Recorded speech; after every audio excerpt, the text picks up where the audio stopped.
যে অঞ্চলগুলোতে আসলে মানুষ ক্ষতিগ্রস্ত সেই এলাকাগুলো একটু বলবে। তা আপনারা এই এলাকাগুলো নাম জেনে এইভাবে ত্রাণ আনলে তাহলে সঠিক জায়গায় পৌঁছাবে। তা আপনি একটু বলেন।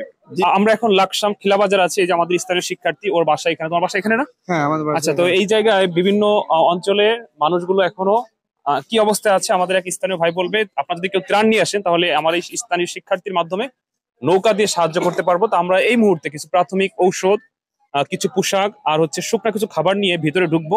তো স্থানীয় ভাই কিছু অঞ্চল, যে অঞ্চলগুলোতে আসলে মানুষ ক্ষতিগ্রস্ত সেই এলাকাগুলো একটু বলবে। তো আপনারা এই এলাকাগুলো নাম জেনে এইভাবে ত্রাণ আনলে তাহলে সঠিক জায়গায় পৌঁছাবে। তা আপনি একটু বলেন। জি ভাই, আমরা আজকে 5 দিন পানিবন্দী।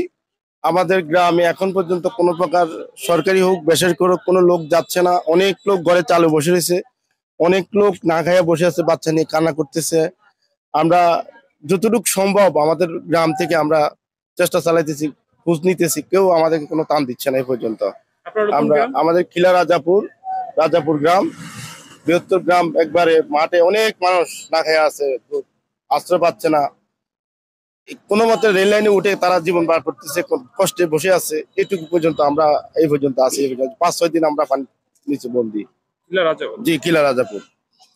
আচ্ছা, তাহলে আপনারা জানতে পারছেন আসলে কি আমরা দেখতে পাচ্ছি যে পর্যাপ্ত পরিমাণ ত্রাণ আসতেছে, যেগুলো হচ্ছে আপনার বাজার কেন্দ্রিক, তার রোডের আশপাশে মানুষ দিয়ে চলে যাচ্ছে, কিন্তু সঠিক জায়গায় পৌঁছাচ্ছে না।